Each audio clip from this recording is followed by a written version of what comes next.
இது வானத்தின் வாசல்.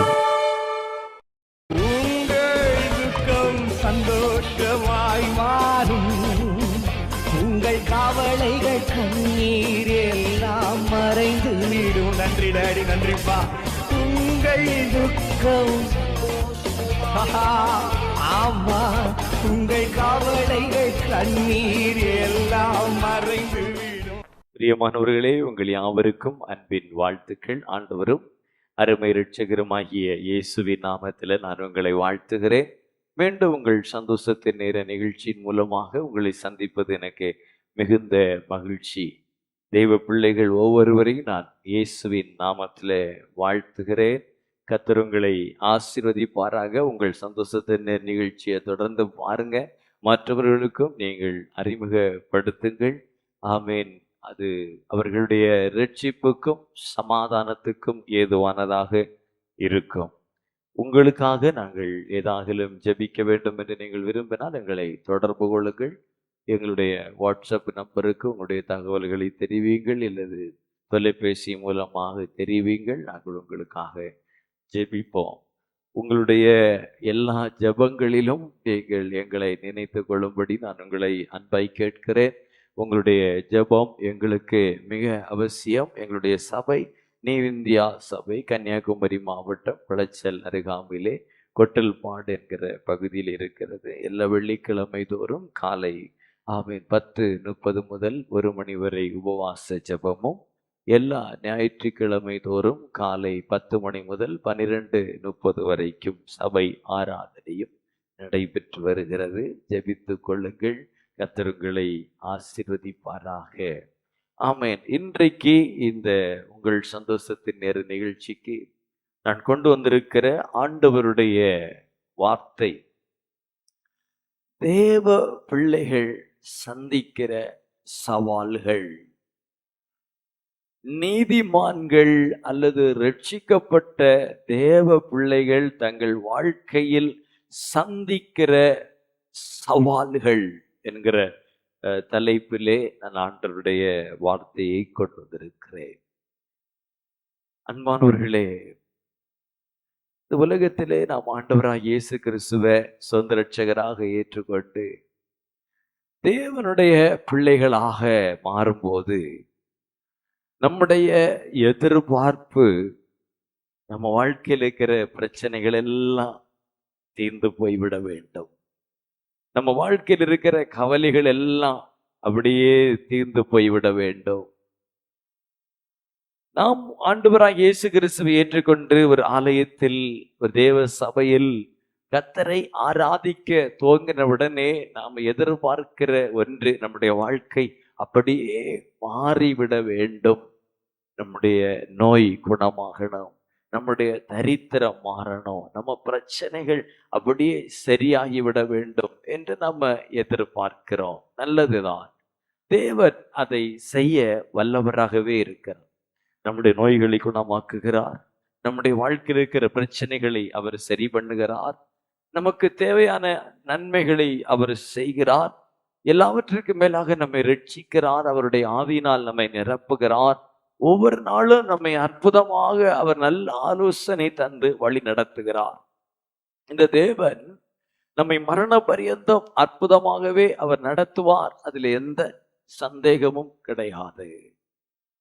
ஆனால் நம் ஆண்டவராக இயேசு கிறிஸ்துவை ஏற்றுக்கொண்டு ரட்சிக்கப்பட்டு ஒரு தேவ சபையில் வந்த உடனே நமக்கு இனி வாழ்க்கையில பிரச்சனையே வரக்கூடாது, நமக்கு போராட்டமே வரக்கூடாது, அல்லது வியாதியே வந்துடக்கூடாது. நம்ம வாழ்க்கை அப்படியே ஒரு ஆசீர்வாதமான, நாம் எதிர்பார்க்கிற ஒரு உலகத்தில் ஒரு பெரிய செழிப்பான வாழ்க்கையாய் மாறிவிட வேண்டும். ஒரு சிறிய பிரச்சனை கூட இருக்கக்கூடாது என்று எதிர்பார்ப்பது அது தவறு. அதுக்கு காரணம் நாம் வேத வசனத்தை சரியாக அறியாததுதான். வேதம் என்ன சொல்லி கொடுக்கிறது என்பதை ஒரு தேவ பிள்ளை ஆண்டவர் ஏற்றுக்கொண்ட பிறகு அல்லது ரட்சிக்கப்பட்ட பிறகு, தேவ சபையோடு இணைக்கப்பட்ட பிறகு, ஒரு தேவ பிள்ளையினுடைய வாழ்க்கையில எப்படிப்பட்டதான காலகட்டங்கள், எப்படிப்பட்டதான சூழ்நிலைகளை எல்லாம் கடந்து போக வேண்டி இருக்கும் என்று ஒரு சிலதை நான் இன்றைக்கு இந்த சிறிய நேரத்திலே உங்களோடு பகிர்ந்து கொள்ளுகிறேன். இதை ஒரு தேவ பிள்ளை அறிந்து கொள்ள வேண்டியது அவசியம். ரட்சிக்கப்பட்ட தேவ பிள்ளைகள் இந்த சத்தியங்களை அறிந்து கொள்ள வேண்டியது அவசியம். ஒரு சபையில் ஆராதிக்கிற தேவ ஜனங்கள் இதை அறிந்து கொள்ள வேண்டியது அவசியம். இதை அறியாததுனால தான் நிறைய பேர் இடறியும் விசுவாசத்தை விட்டு விலகியும் வஞ்சிக்கப்பட்டும் போகிறார்கள். இன்னைக்கு வஞ்சிக்கிற கூட்டம் தேசத்துல அதிகரித்திருக்கிறது. எப்பொழுதுமே கர்த்தர், நீங்க ஆண்டவரை ஏற்றுக்கொண்டீங்களா, சபைக்கு வந்தீங்களா, எங்க சபைக்கு வாங்க, உங்க பிரச்சனை எல்லாம் தீர்ந்துடும், எங்க சபைக்கு வாங்க, உங்க நோய் எல்லாம் சரியாயிரும், எங்க சபைக்கு வாங்க, உங்க தரித்திரங்கள் மாறிவிடும். இப்படி பொய் சொல்லி ஏமாற்றுகிறவர்கள் மத்தியில ஒரு தேவ பிள்ளை ஏமாந்து போகக்கூடாது என்பதற்காக நான் இன்றைக்கு வேதத்திலிருந்து சில காரியங்களை உங்களோட பகிர்ந்து கொள்ள விரும்புகிறேன். தேவனுடைய சபைக்கு வந்தால் அல்லது தேவனை ஏற்றுக்கொண்டால், ஒரு தேவ பிள்ளையாய் மாறினால் நம்முடைய பிரச்சனைகள் உலகத்தில் முடிந்து விடுமா என்று கேட்டா கிடையவே கிடையாது. நிச்சயமாய் கிடையாது, நிச்சயமாய் கிடையாது. பிரச்சனைகள் தீர்ந்து விடுவது இல்லை, மாறாக அதிகமாகிறது, அதிகமாகிறது.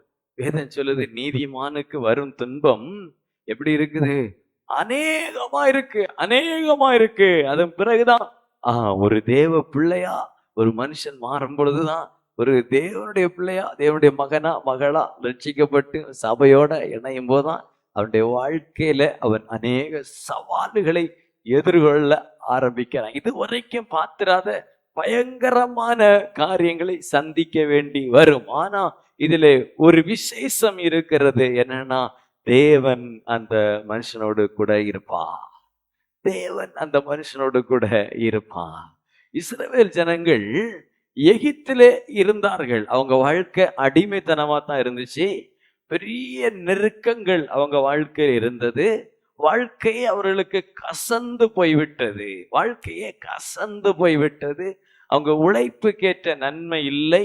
வாழ்க்கை விரக்தி அடைந்த நிலையில் கதறி கதறி ஆண்டவர் சமூகத்தில் கூப்பிட்டார்கள், ஆண்டவரே எங்களுக்கு ஒரு விடுதலை தாரும். இப்ப எகிப்தில் இருந்து வெளியேறுகிறார்கள். கானானுக்கு நேரான ஒரு பிரயாணம்.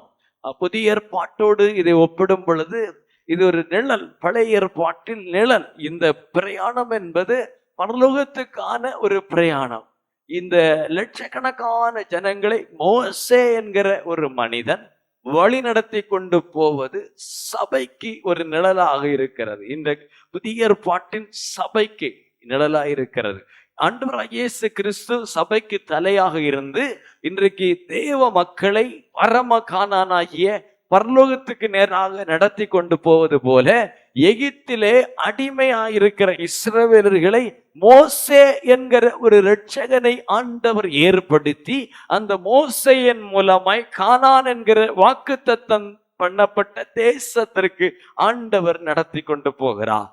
எகிப்து என்பது அடிமைத்தனம். அதே போலத்தான் நாமும் உலகம் பாவம் என்கிற அடிமைத்தனத்திலே இருந்தோம்.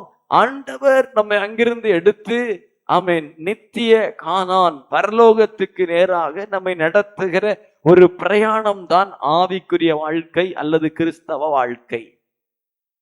இப்பொழுது எகிப்திலே இருந்தபோது அவர்களுக்கு இருந்த பிரச்சனைகளை பார்க்கிலும் எகிப்திலிருந்து புறப்பட்டு கானானுக்கு நேராக பிரயாணப்படும் பொழுது அந்த தேவ பிள்ளைகள் சந்தித்த பிரச்சனை அதிகம். இதுவரை அவங்க வாழ்க்கையில சந்தித்திராததையெல்லாம் சந்தித்தார்கள். எகிப்திலே அவர்கள் அடிமைகள் தான், கொத்தடிமைகள் தான், மிக கொடிய உபத்திரவத்துக்குள்ளாக்கப்பட்டார்கள். உண்மைதான், பசி இருந்தது, அங்கே வேதனைகள் இருந்த உண்மைதான். ஆனால் இந்த வனாந்தர பிரயாணத்தில் இஸ்ரவேலர்கள் பல முறை சொன்ன வார்த்தை, இதற்கு பேசாமல் எகிப்திலே இருந்திருக்கலாம்.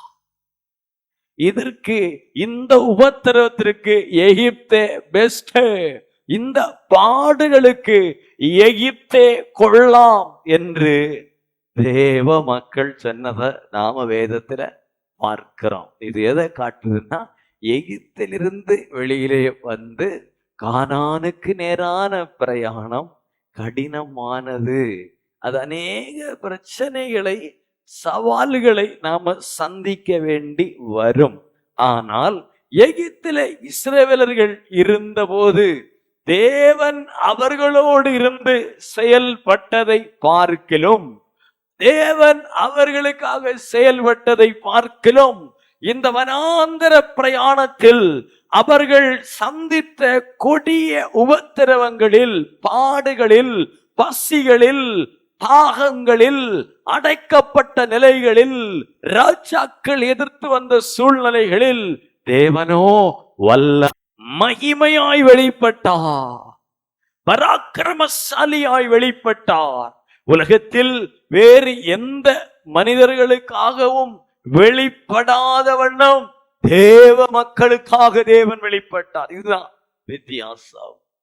அப்போ நாம அடிமைத்தனம், உலகம், பாவம், எகிப்திலிருந்து மீண்டு சபை, தேவராஜ்யம், தேவ சமூகத்துல இணைக்கப்பட்டு இவ பரலோகத்துக்கு நேராக யாத்திரை போகிறோம். நாம் ஒன்றை அறிந்து கொள்ளணும். நாம் யார் என்றால், பரலோகத்துக்கு நேராக பிரயாணம் பண்ணுகிறவர்கள், பரலோகத்துக்கு நேராக பிரயாணப்படுகிறவர்கள். இன்னைக்கு சபை இதை மறந்து விட்டது. சபையை மறந்து விட்டது. இன்னைக்கு போகிற வழிகளில் நமக்கு மன்னா தேவைப்படுது. வானத்திலிருந்து மன்னா, குடிக்க தண்ணீர் தேவைப்படுது. நாம் போவது பிரயாணம் எங்கே? கானானுக்கு நேரான பிரயாணம். நாம் போகிற பாதைகளில் நமக்கு சில தேவைகள் உண்டு. அதை தேவன் சந்திக்கிறார். இன்னைக்கு சபை நான் பரலோகத்துக்கு நேராக போய்கொண்டிருக்கிறேன் என்பதை மறந்துவிட்டு இந்த வழியிலே கிடைக்க வேண்டிய, வழியிலே கிடைக்கக்கூடிய காரியங்களை மாத்திரம் சொல்லி, வா இந்த பாதையிலே போகும் பொழுது மன்னா கிடைக்கும், ஓ இங்கே போகும் பொழுது தண்ணி கிடைக்கும், இதையே சொல்லுகிறார்கள். சொல்ல வேண்டியது அதுவல்ல. சொல்ல வேண்டியது, நாம் போகிற தேசம் பாலும் தேனும் ஓடுகிற தேசம், கர்த்தர் நமக்கு வாக்கு பண்ணியிருக்கிற தேசம், ஒரு மகிமையான தேசம். நாம் அதை சுதந்திரிக்க போகிறோம் என்பதையாக சொல்ல வேண்டாம். இன்றைக்கு அது மறந்து விட்டது, அது மாற்றப்பட்டு விட்டது. என் அன்பு தேவனுடைய பிள்ளைகளே, ஒவ்வொரு தேவ பிள்ளைகளும் நன்றாய் புரிந்து கொள்ள வேண்டிய, தன் இருதயத்தில் பதித்து வைக்க வேண்டிய ஒரு காரியம், நான் தேவனை ஏற்றுக்கொண்டு தேவ பிள்ளையாக்கப்பட்டு தேவனுடைய சபையில் இணைக்கப்பட்டிருக்கிறேன் என்றால், நான் பரலோகத்துக்கு நேராய் பிரயாணம் பண்ணி கொண்டிருக்கிறேன். நான் பரலோக சஞ்சாரி, அக்கறைக்கு யாத்திரை செல்லும் நான் ஒரு பிரயாணி, தேவனுடைய ராஜ்யத்துக்கு நேராய் பிரயாணப்படுகிற ஒரு தேவ பிள்ளை என்பதை நாம் அறிந்திருக்கணும், மறந்திருக்கணும். சபை அதில் கவனமா இருக்கணும். இந்த பிரயாணத்துல நமக்கு தண்ணியும் சோறும், இந்த பிரயாணத்துல நமக்கு ஒரு சுகமும், இந்த பிரயாணத்தில் நம்ம எதிர்த்து வருகிற சத்துருவின் மத்தியில் ஒரு ஜெயமும் அவசியம். அதை தேவன் நமக்கு கொடுப்பார். ஆனால் இந்த மன்னாவுக்காகவும் கண்மலையிலிருந்து வருகிற தண்ணீருக்காகவும் நாம் எகிப்திலிருந்து புறப்படல. நாம் எகிப்திலிருந்து புறப்பட்டது கானானுக்கு போவதற்கு. நாம் எகிப்திலிருந்து புறப்பட்டது கானானை சுதந்திரிப்பதற்கு. இதை தேவ பிள்ளைகள் மறந்துடக்கூடாது.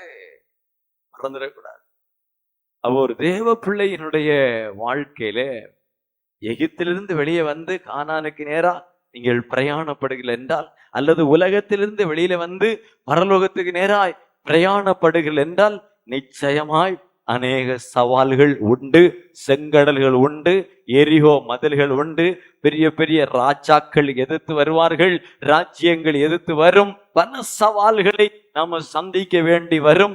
ஆனால் இவை எல்லாவற்றிலும் நம்முடைய தேவனாகிய கர்த்தர் நம்மோடு இருந்து நமக்காய் யுத்தம் பண்ணுவார்.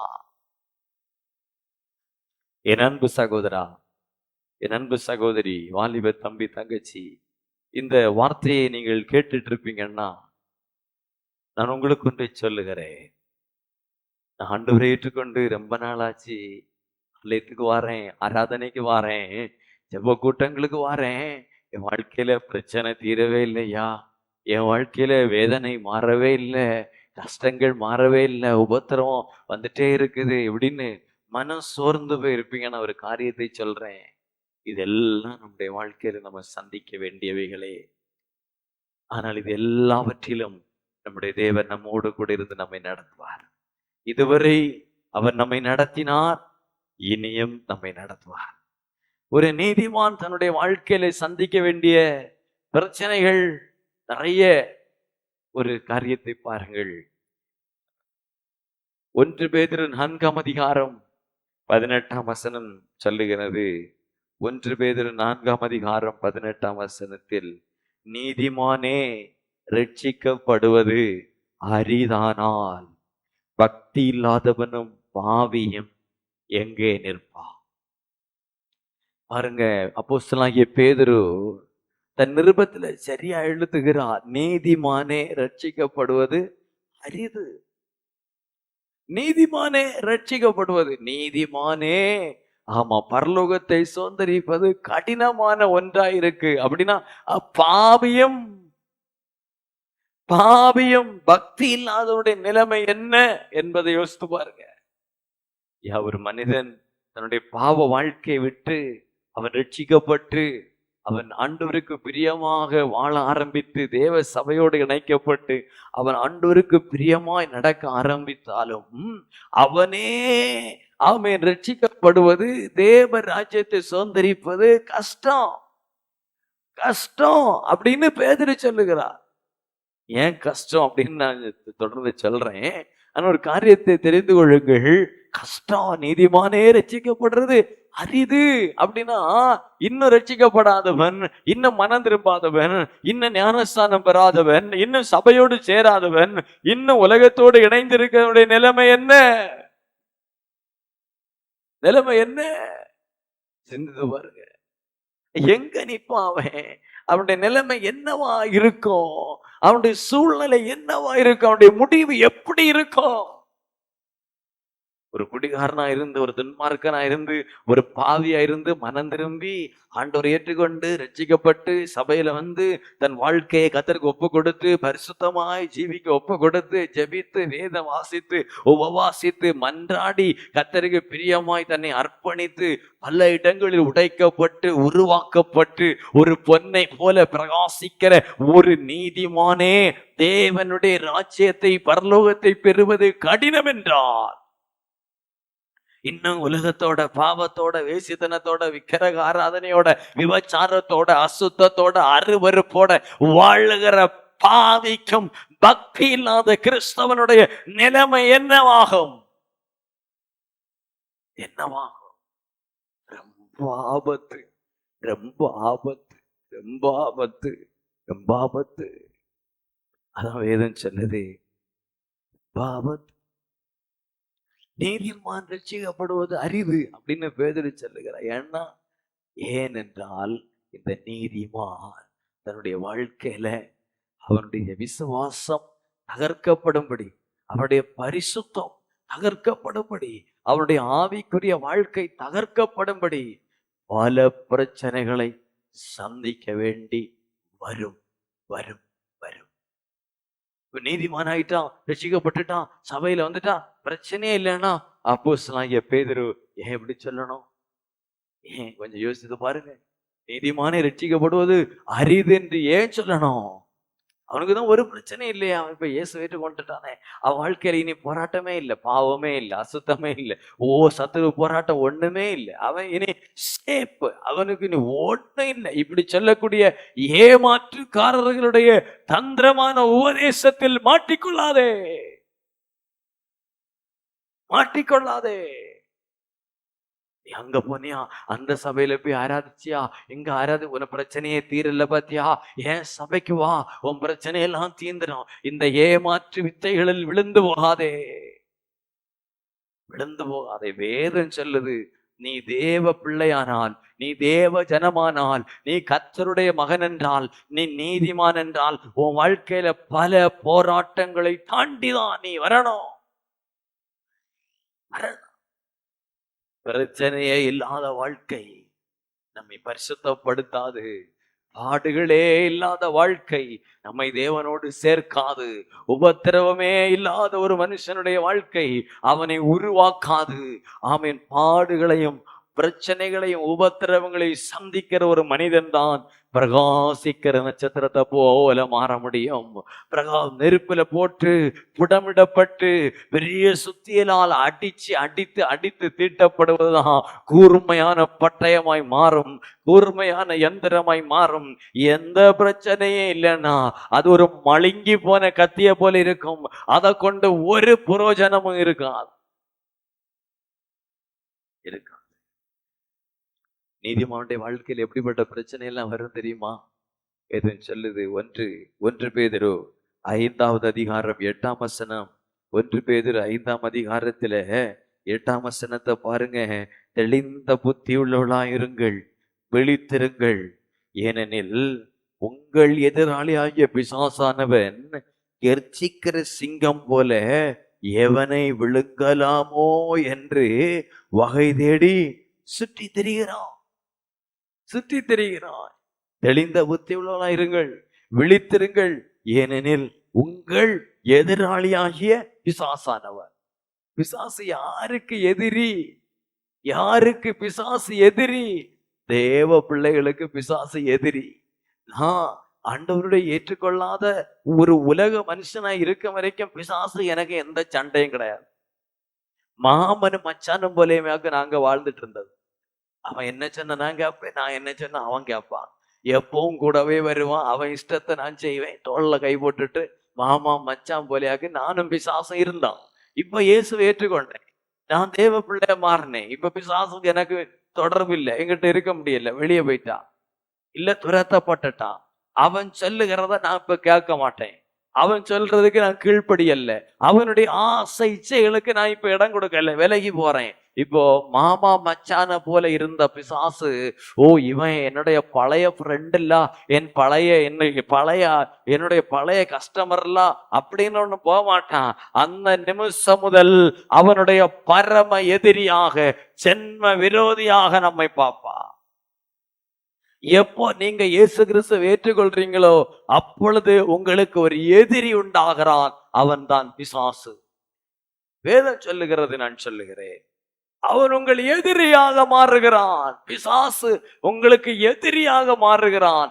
இயேசுவோ உங்கள் தெய்வமாக, இரட்சகராக, தகப்பனாக, சிநேகிதனாக இயேசு வருகிறான். நம்முடைய தகப்பனா இயேசு வருகிறான். பிசாசு எதிரியா மாறுறான். இப்போ இயேசுவின் சேனையில் நானும் ஒருவர், இயேசுவின் குடும்பத்தில் நானும் ஒருவன். இயேசுவின் சேனையையும் இயேசுவின் குடும்பத்தையும் நெடுங்காலமாய் விரோதிக்கிற ஒருவன் உண்டு. அவன் பிசாசு. அவனுடைய சேனைக்கும் எனக்கும் இப்பொழுது சண்டை. நானு அவனை இப்ப எதிரி, ஆகுகிறோம். என் அன்பு தேவனுடைய பிள்ளைகளே, நீங்க உலகத்தோடு இருந்த வரைக்கும் பிசாசுங்க உங்களுக்கு சண்டை கிடையாது. எப்போ தேவ பிள்ளையாய் மாறினீங்களோ அந்த நிமிடம் முதல் உங்களுக்கும் அவனுக்கும் பிரச்சனை உருவாகும். அதான் வசனம் சொல்லுது. அப்ப எதிரி, பிசாசு எனக்கு எதிரி. என்ன செய்வான் எதிரி? தினமும் தாக்குவான், தினமும் பிரச்சனைப்படுவான், தினமும் சண்டைக்கு வருவான், தினமும் போராடுவான். பிசாசு ஒரு தேவ பிள்ளையோடு தினமும் போராடுவான். அப்போ ஒரு தேவ பிள்ளை, ஒரு நீதிமான் ஒவ்வொரு நாளும் அவனை எதிர்த்து, அவனை சண்டை போட்டு, அவனோடு போராடி மேற்கொள்ளணும். அவன் மட்டும்தான் நமக்கு எதிரி, வேற எதிரியே கிடையாது. நாம நினைப்பது போல நாம ஆண்டவரை ஏற்றுக்கொண்ட உடனே இந்த பிசாசு பிரச்சனைகள் எல்லாம் அடியோட முடிஞ்சிடும். நாம இந்த தேவனை ஏற்றுக்கொண்ட உடனே நம்ம பிரச்சனைகளுக்கு எல்லாம் ஒரு முடிவு வந்துடுது. இப்படி நம்ம நினைச்சதும் அநேகர் நமக்கு சொன்னதும் பொய். எப்ப நம்ம ஆண்டவரை ஏற்றுக்கொண்டோமோ அன்னையில இருந்தாக்கும் பிசாசு ரொம்ப மூர்க்கமாய் நமக்கு விரோதமாய் வருவான். ஆனால் நம்மை சேதப்படுத்த முடியாது, நம்மை ஒன்று சேதப்படுத்த முடியாது. ஏனென்றால் கர்த்தரோ நமக்கு துணையாயிருப்பா. பரலோகத்தின் தேவனோ நமக்கு துணையா இருப்பான். பரலோகத்தின் தேவனுடைய சேனை நமக்காக வரும். அக்கினிமயமான ரதம் நமக்காக வரும். அக்கினிமயமான குதிரை நமக்காக வரும். நமக்கு விரோதமாய் அவன் ஆயுதங்களை உருவாக்குவான். ஆனால் கர்த்தர் அதை வாய்க்காமல் போக பண்ணுவான். நமக்கு விரோதமாய் கூட்டம் எழும்பும், ஆனாலோ கர்த்தர் அவர்களை முறியடிப்பான். நமக்கு விரோதமாய் அதுக்கு பிறகு மந்திரமும் வாய்க்காது, குறி செல்லுதலும் வாய்க்காது. நமக்கு விரோதமாய் அதன் பிறகு ஒரு அசுத்த ஆவிகளும் நம்மை மேற்கொள்ள முடியாது. ஆனா நம்ம கூட யுத்தம் பண்ணோம். ஏதும் சொல்லுது, உன்னோடு யுத்தம் பண்ணுவார்கள், ஆனால் உன்னை மேற்கொள்ள மாட்டார்கள். மேற்கொள்ள முடியாது. யுத்தம் உண்டு, சண்டை உண்டு. என் கூட போராடுவான், சண்டைக்கு வருவான். ஆனா என் தேவனோ எனக்கா யுத்தம் பண்ணுவான், எனக்கு ஜெயம் கொடுப்பான். நான் ஜெபிக்க ஜெபிக்க, ஆராதிக்க ஆராதிக்க, நான் துதிக்க துதிக்க, நான் பரிசுத்தமாக ஆக, கர்த்தருடைய பிரசன்னத்துல நிரம்ப நிரம்ப சத்துரு சங்கரிக்கப்படுவான். இதுதான் வேதம் சொல்லுது. சில தேவ பிள்ளைகள், நானும் இந்த சபைக்கு வந்த பிறகு பயங்கர போராட்டமா இருக்கு. நான் இந்த ஞானஸ்தானம் பெற்ற பிறகு பயங்கர போராட்டமா இருக்கு. நான் இந்த இயேசு ஏற்றுக்கொண்ட பிறகு பயங்கர போராட்டமா இருக்கு. அதனால இந்த சபை சரியில்லை, வேற சபைக்கு போவான். தப்பு தப்பு.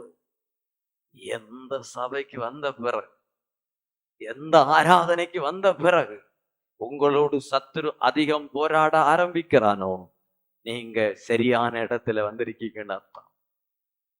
இங்கதான் நீங்கள் பரிசுத்தமாக்கப்படுகிறீர்கள். இங்கதான் நீங்கள் தேவனோடு நெருங்கி வருகிறீர்கள். இங்கதான் நீங்கள் தேவ சமூகத்தில் இணைக்கப்படுகிறீர்கள். அதை பொறுத்து கொள்ள முடியாதவன் உங்களோடு போராடுகிறான். தொழில போராடுவான், சரீரத்துல போராடுவான், பிள்ளைகளிடத்துல போராடுவான், வீட்டுக்குள்ள போராட்டத்தை கொண்டு வருவான். பயப்படக்கூடாது. எதிர்த்து முழங்கால் நின்று ஜெபித்து மேற்கொள்ளணும். மிகப்பெரிய ஆசீர்வாதம் தேவனால் உங்களுக்கு வரும். எபேசியர் 6:12 சொல்லுகிறது, ஏனெனில் மாம்சத்தோடும் இரத்தத்தோடும் அல்ல, துரைத்தனங்களோடும் அதிகாரங்களோடும் இப்பிரபஞ்சத்தின் அந்தகார லோகாதிபதிகளோடும் வான மண்டலத்தில் உள்ள பொல்லாத ஆவிகளின் சேனைகளோடும் நமக்கு போராட்டம் உண்டு உண்டு. ஆகையால் தீங்கு நாளிலே அவைகளை நீங்கள் எதிர்க்கவும், சகலத்தையும் செய்து முடித்தவர்களாய் நிற்கவும், திராணி உள்ளவர்கள் ஆகும்படி தேவனுடைய சர்வாயுத வர்க்கத்தை எடுத்துக்கொள்ளுங்கள். வேதம் சொல்லுகிறது. கர்த்தருடைய வேதம், நீங்க கையில வச்சிருக்கிற பைபிள் சொல்லுது. எப்ப ரட்சிக்கப்பட்டீங்களோ, எப்ப தேவ பிள்ளையா மாறினீங்களோ, எப்ப ஞானஸ்தானம் பெற்றீங்களோ, எப்ப பரிசுத்த ஆவியை பெற்றீங்களோ, எப்பொழுது கர்த்தருக்கு பிரியமாய் வாழ ஆரம்பிச்சீங்களோ, அப்பொழுதில் இருந்து வேதம் சொல்லுது, இப்பிரபஞ்சத்தின் அந்த லோகாதிபதிகளோடும் வான மண்டலத்தின் பொல்லாத ஆவிகளை சேனைகளோடும் போராட்டம் உண்டு. நம்ம போராடணும் போராடணும். நல்ல போர் சேவகனாக போராடணும். அநேக உபத்திரவங்களின் வழியாத்தான் தேவனுடைய ராஜ்யத்துக்கு போக முடியும். பாடுகள், வேதனைகள், பல விதமான கடினமான சூழ்நிலைகள், இதெல்லாவற்றையும் ஒரு தேவ பிள்ளை தாண்டிதான் தேவ ராஜ்யத்தை கடந்து போக முடியும். அப்ப பிசாசு நமக்கு எதிரா மாறுகிறான். நமக்கு எதிரியாய் மாறி நம்மோடு போராட ஆரம்பிக்கிறான். அது வரைக்கும் அவனுக்கு இஷ்டமானபடி நம்ம வாழ்ந்துட்டு இருந்தோம். டிவி பார்த்தோம், சினிமா பார்த்தோம், சீரியல் பார்த்தோம், சிகரெட்டை பிடிச்சோம், தண்ணி அடிச்சோம், மதுபானத்தை குடிச்சோம், விபச்சாரம் பண்ணினோம், போய் சொன்னோம், வட்டி கொடுத்தோம், வட்டி வாங்கினோம், என்னெல்லாம் அநியாயம் செய்ய முடியுமோ எல்லாம் லஞ்சம் வாங்கினோம், கோல் முட்டணும், குறை சொன்னோம். இதெல்லாம் அவன் சந்தோஷப்பட்டுட்டே இருந்தான். என் பிள்ளைதான். நீ கிறிஸ்தவன்னு சொன்னாலும் என் பிள்ளைதான். நீ ஆலயத்துக்கு போனாலும் என் பிள்ளைதான். நீ அந்நிய பாஷை பேசினாலும் என் பிள்ளைதான். அதுல அவனுக்கு ரொம்ப சந்தோஷமா இருந்தது. திடீர்னு இப்போ சத்தியத்தை அறிந்து கொண்டீங்க, இதெல்லாம் பாவோன்னு உணர்த்தப்பட்டீங்க.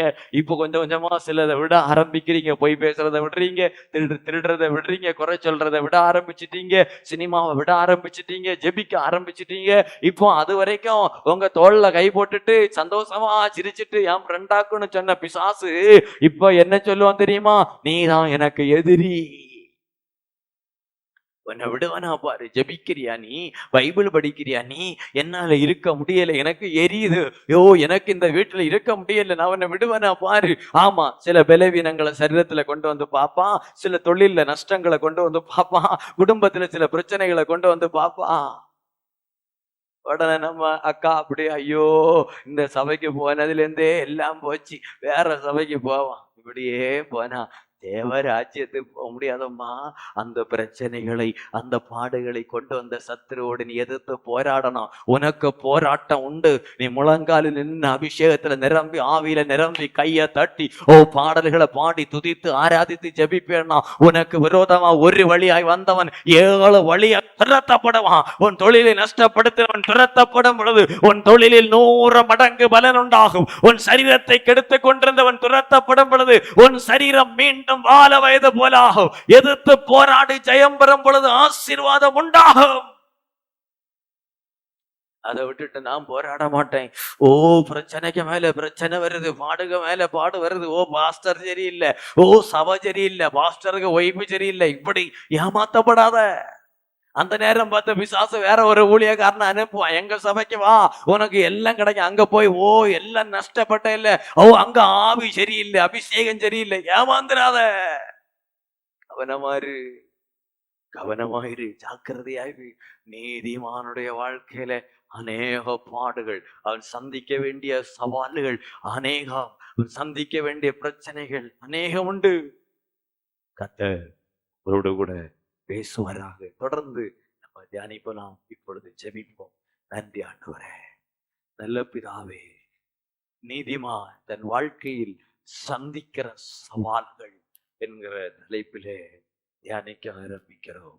பரிசுத்த ஆவியானவரே, நம்முடைய பிள்ளைகளோடு கூட பேசுவீராக. இந்த நாட்களில் அநேக தேவ மக்கள் வஞ்சிக்கப்பட்டு உபதேசமற்ற, சத்தியமற்ற இடங்களுக்குள் போய் சிக்கிக்கொள்ளுகிறார். துருபதேசங்களுக்குள் சிக்கிக்கொள்ளுகிறார், வஞ்சிக்கப்பட்டு விடுகிறார். ஆண்டவரே, உம்முடைய பிள்ளைகள் தெளிவடையவும், சத்தியத்தை அறியவும், சத்தியத்தில் நிலை நிற்கவும், இந்த கடைசி காலத்தில் நீதிமானாய் கடைசி வரைக்கும் நின்று தேவ ராஜ்யத்தை சோதரிக்கவும் பரிசுத்த ஆவியானவர் கிருபை தரும்படியாய் ஜெபிக்கிறேன். உடைய பிள்ளைகளை ஆசீர்வதி. இயேசுவின் நாமத்தில் ஜெபிக்கிறோம் நல்ல பிதாவே. ஆமென், ஆமென். உங்கள் துக்கத்தை இயேசு சந்தோஷமாய் மாற்றுவார். உங்கள் துக்கம் சந்தோஷமாய் மாறும். உங்கள் கவலைகள் கண்ணீர் எல்லாம் மறைந்து விடும். நன்றி டாடி, நன்றிப்பா. உங்கள் துக்கம், ஆமா, உங்கள் கவலைகள் கண்ணீர்